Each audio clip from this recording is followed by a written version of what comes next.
Tristan, you're live in the Visit Florida Cup Championship race. How do you approach today's race? Any differently?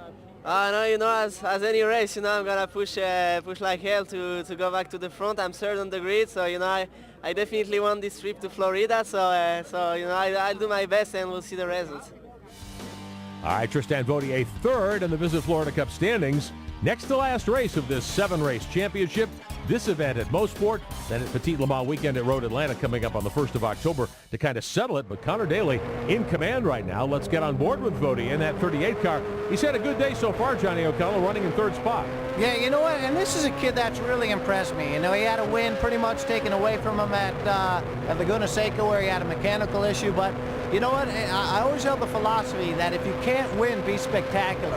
And Tristan has that. There's just something very cool and aggressive about his style of driving that I've enjoyed watching all season long. And you know what? The Visit Florida Cup thing, not decided yet. Even, if Connor were to win here, that gives him a championship. But I don't know whether it locks in that cup, so that thing might go down to Road Atlanta, Petit Le Mans. And, man, that's a cool plus for these guys to try to win.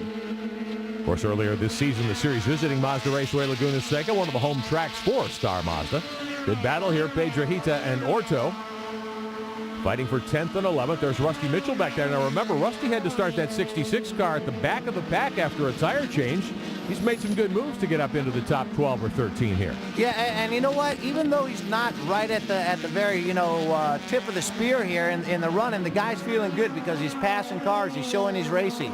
And like I said, I mean, some of my best races have been where I had to go to the back of the pack and work my way to the front. And it's just one of the things, you get involved in those dog fights that make a race memorable. Kind of makes you dig a little deeper as a driver, doesn't it? Well, and it's motivating. If you start 18th, you get up into the top 10, man, you've done a good job. You start 18th, you get into the top 5, you've done an amazing job.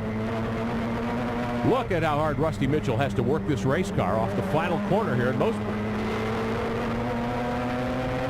So fun to go on board, see him going up the gearbox, change up a gear, going into turn 1, very fast corner. About a third of the way home today, the Star Mazda Championship at Mosport International Raceway for the Visit Florida Cup. The VisitFlorida.com running order, top of your screen with 12 laps complete. This is 11th, 12th, and 13th.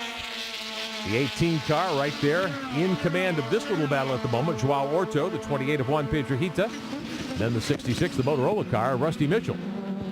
Mitchell's got an advantage here in that psychologically these guys have been involved in their own battle. They're not expecting Mitchell to get up to him. So when they look in the mirrors and see them, they understand that, wait, this is a cat that started in the back of the field. He's obviously hooked up. I'm going to have a battle on my hands. Mitchell up the back straightaway here at Mosport. Now, is he close enough to take advantage of the tow here? He'll be able to get closer, to them because they're both running together. They're making a bigger hole through the air.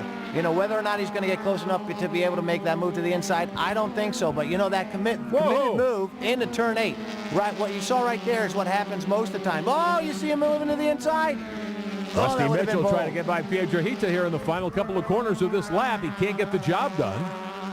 Yeah, but he got a good exit out of 1, so he might be able to go up the box, make a move to the inside in turn 1 here. Not close enough. Man, these three are just wailing on each other. Doing a really, really nice job. In this situation, you always hate being the guy in the middle. Because the guy in the middle, he's trying to get by the guy in front, but also defend his line to the guy behind you. And so it's always, really a challenging situation to find yourself in. Now, at these speeds, and this is a smaller open-wheel car, but they make a lot of horsepower.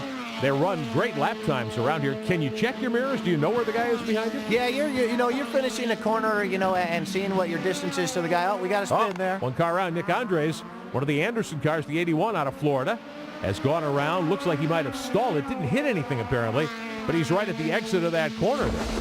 One more look at it. Take a look. He's up high. Yeah, he brings it in there just maybe with a little bit too much momentum and apexing a little bit early. And I think, when you do that sometimes and you lift, that causes a problem. Out of the final corner here, Orto and Pedrojita. Orto pulls way over to the inside. Man, that is weird. That is That doesn't make any sense. You see stuff like that out of Ferrari and Formula One, but I don't, I mean, normally a guy misses a gear, he doesn't pull over like that. That's kind of a weird deal. Looks like Joao Orto is off the pace. That allows Pedro Hita in the 28 and Rusty Mitchell to move by and take off here at Mosport International Raceway. So, a strange development here. Connor Daly, though, all alone out in front. We'll be back at Mosport.